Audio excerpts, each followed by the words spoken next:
Welcome back to Airsoft Action TV. This week we have a guest contributor, the English Kiwi. I came across this guy on YouTube a while ago and I really like his videos. And he's been super gracious to let us use one of his videos for this week's show. So please enjoy his review of the E&L AKS-74N. If you like what you see, head over to his channel. Please like, subscribe his video. I've dropped a link in the video description and there'll be one appearing on the screen as well.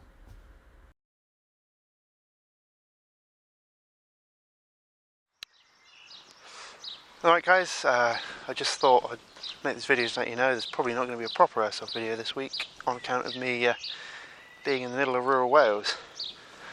However, that being said, what I can do is talk about this.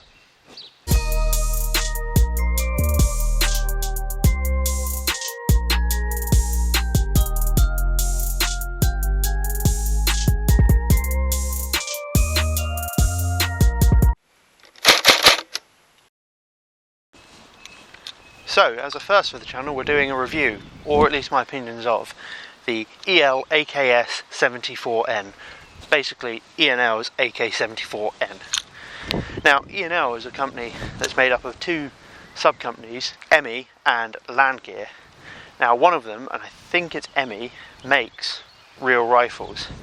And this rifle is made in the same factory, using slightly different tooling, but the same process as the real rifles are made, and it is solid.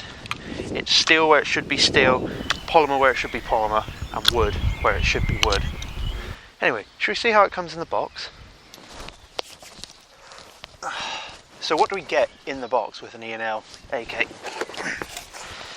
Well, you start off, you get a very, very good manual. Also, you get E&L certificate of functionality and FPS, and oh my god, this was shooting 1.8 joules when I received it. It's more than my DMR was shooting at the time, actually. Now, before you go, oh, I'm not going to buy one, that's illegal, I'm pretty sure most UK retailers, if not all of them, check them and make sure they're UK legal before shipping them. Full disclosure, I got this as a bit of a deal to help out my friend who runs Super 5s. He needed to do an order with one of his suppliers, or otherwise he'd lose his account. So basically he ordered this straight from the supplier and sent it straight to me. Luckily I'm pretty good at my tech work, so I took it apart and switched the spring up, but that's all I've done to this AK. Also in the box, other than the AK, nice oil bottle, no oil in it, but it's nice to throw that in. Very nice to include a spare fuse, especially seeing as it's a weird small type fuse. That's it. No cleaning rod, no battery, no BBs. Well, I mean, it does technically come with the actual cleaning rod on the gun, but I wouldn't use that to clean an airsoft barrel. Right, so we all know what review should have. Good bit of shooting. So I've grabbed one of my mid caps. I think this is a Cymer. Fits and feeds absolutely fine. Do safety first. And let me just show you how it handles with a 7.4 LiPo in it. Should probably say I'm running Jeff's .28s in this, so let's just crack on and shoot some stuff. So pretty snappy on 7.4s. Let's just give it a burst of full auto and see how that sounds.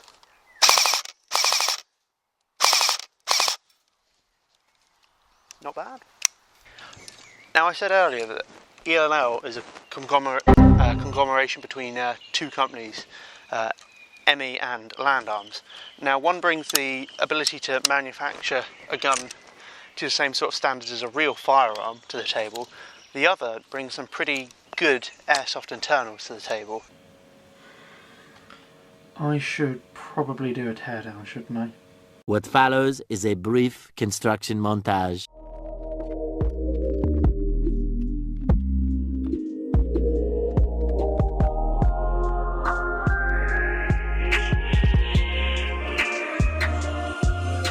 We hope you enjoyed this brief construction montage. For those of you who don't know real AKs, so they have a large bolt with the locking lugs / extractor part on it, and on the top of it they have one long piston rod that sits inside here all the way forwards when in battery, and when the gun fires, gas goes down the barrel behind the bullet, gets tapped off here, and pushes on the piston and cycles it back. Now, why I mention all this is because this has a slot cut into it, which obviously means it can not be pressure bearing anymore, and can't be used as to convert something like a straight bore AK into an actual semi-automatic or fully automatic AK. Which obviously shows that the quality of parts that they're turning out here are considered good enough to be used in actual weapons, and hence they've had to take that step to ensure that they don't get used. Either that, or they're worried that some plonker will try and do that, and this thing will blow up in their face. Whoa! Also, on the same vein, you'll notice that the barrel here has a hole drilled in it, so again it can't be used as a pressure bearing part. Anyway, onto the gearbox. Here's a quick change spring guide system, so I'll just grab a screwdriver and pop that open. My handy SUSAT adjustment tool. So yeah, just push it in, twist it, and out comes the spring. There is the spring.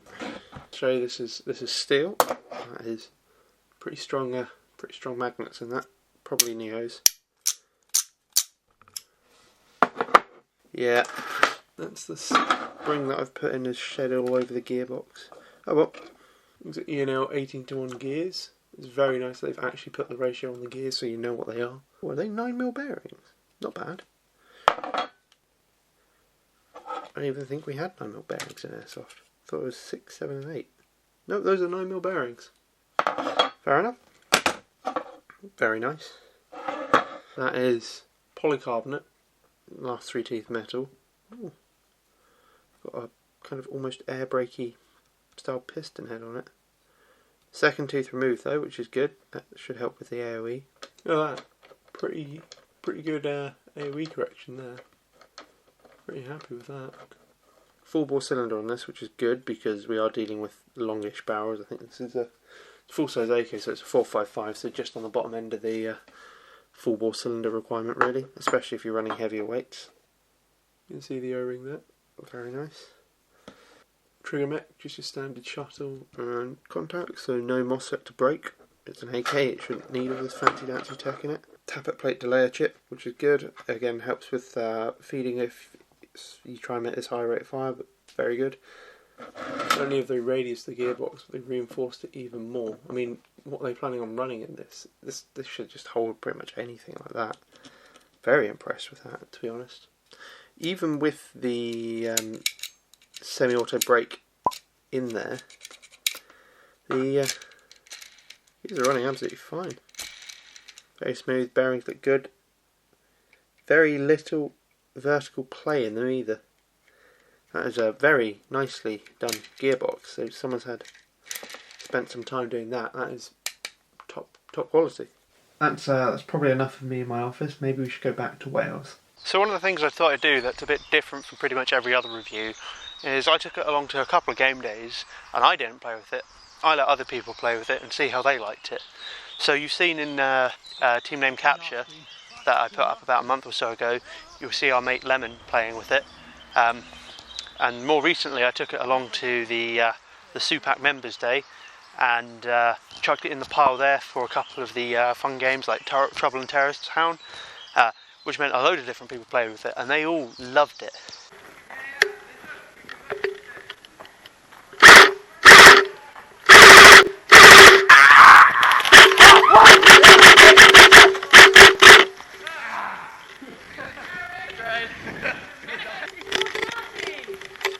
I'll shoot him.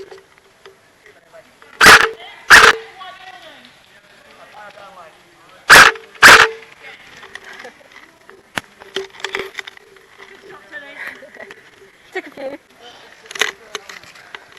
I'm actually using some fucking cover now.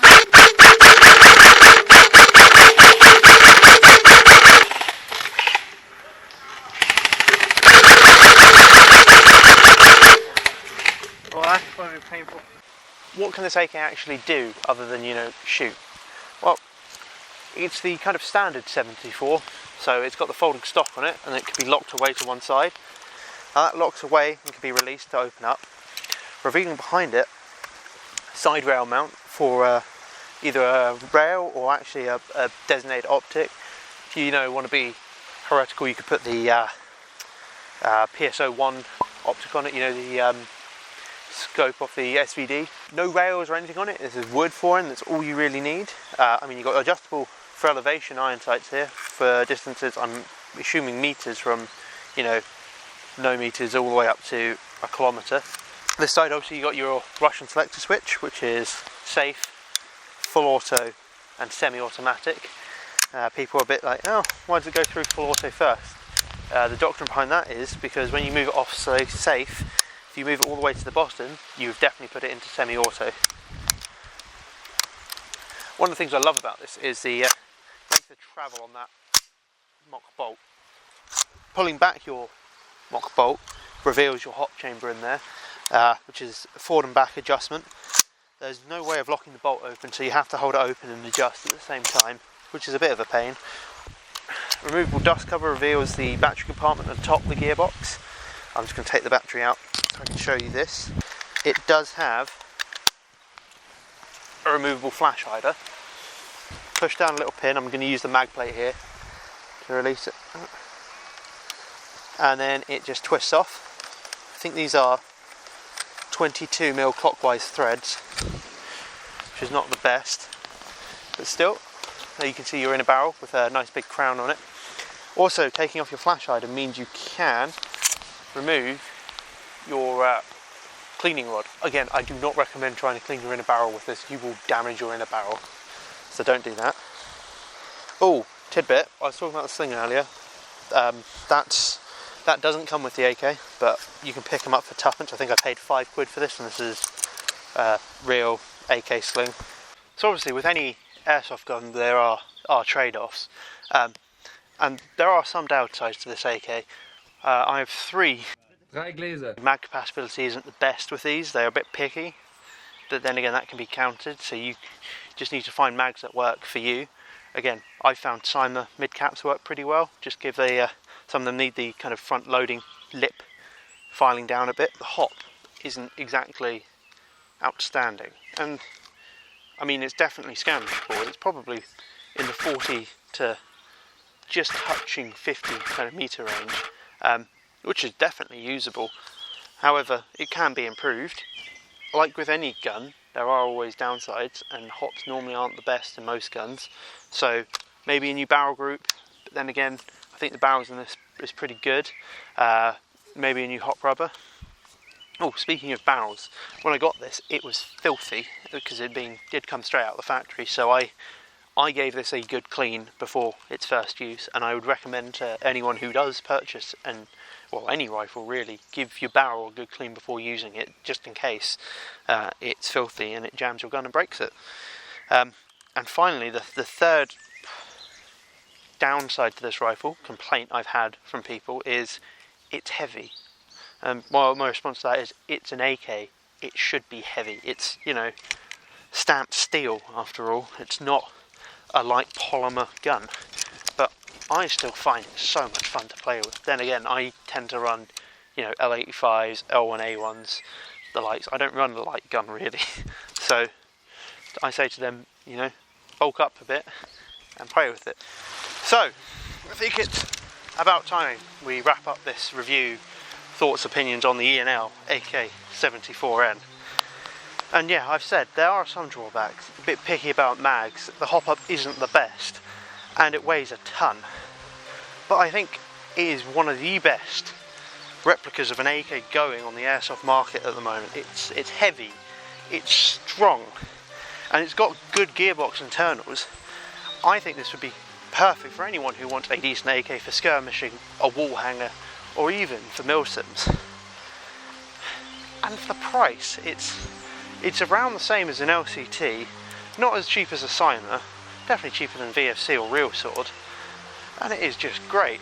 So if you're looking for an AK, I strongly recommend you pick up an E&L.